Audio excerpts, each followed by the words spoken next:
Forgetting is an essential condition of memory, এই কথাটি বলেছেন reboot. Forgetting is an essential condition of memory বলেছেন reboot.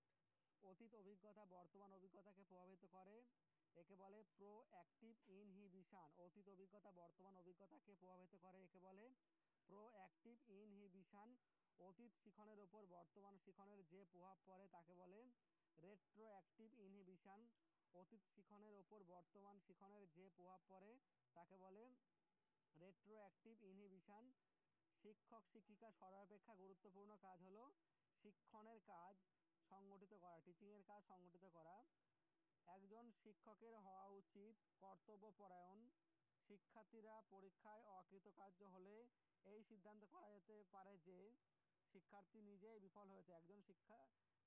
শিক্ষার্থীরা পরীক্ষায় অকৃতকার্য হলে এই সিদ্ধান্ত করা যেতে পারে যে শিক্ষার্থী নিজেই বিফল হয়েছে। শিক্ষার্থীদের বাড়ির কাজ দেওয়ার সুবিধা হলো যে শিক্ষার্থীরা স্বপঠনের অভ্যাস গঠন করতে পারে। শিক্ষার্থীদের বাড়ির কাজ দেওয়ার সুবিধা হলো যে শিক্ষার্থীরা স্বপঠনের অভ্যাস গঠন করতে পারেন। নবোদয় বিদ্যালয়গুলি স্থাপন করা হয়েছে গ্রামাঞ্চলের শিক্ষার মান উন্নয়নের জন্য। নবোদয় বিদ্যালয়গুলি স্থাপন করা হয়েছে গ্রামাঞ্চলের শিক্ষার মান উন্নয়নের জন্য।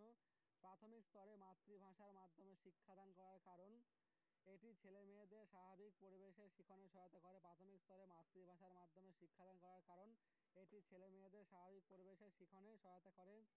বিদ্যালয় পরিবেশ শিক্ষা বিষয়টি পড়ানো উচিত কারণ এটি জীবনের অবিচ্ছেদ্য অংশ। পরিবেশটা তো জীবনের সঙ্গে জড়িয়ে আছে, এটি জীবনের অবিচ্ছেদ্য অংশ। প্রাথমিক স্তরে মহিলা শিক্ষকরা অগ্রগণ্য কারণ তারা শিশুদের সঙ্গে অধিক ধৈর্য সহকারে আচরণ করে। মহিলারা শিশুদের সঙ্গে অধিক ধৈর্য সহকারে আচরণ করে, তাই মহিলা শিক্ষকরা অগ্রগণ্য প্রাথমিক স্তরে।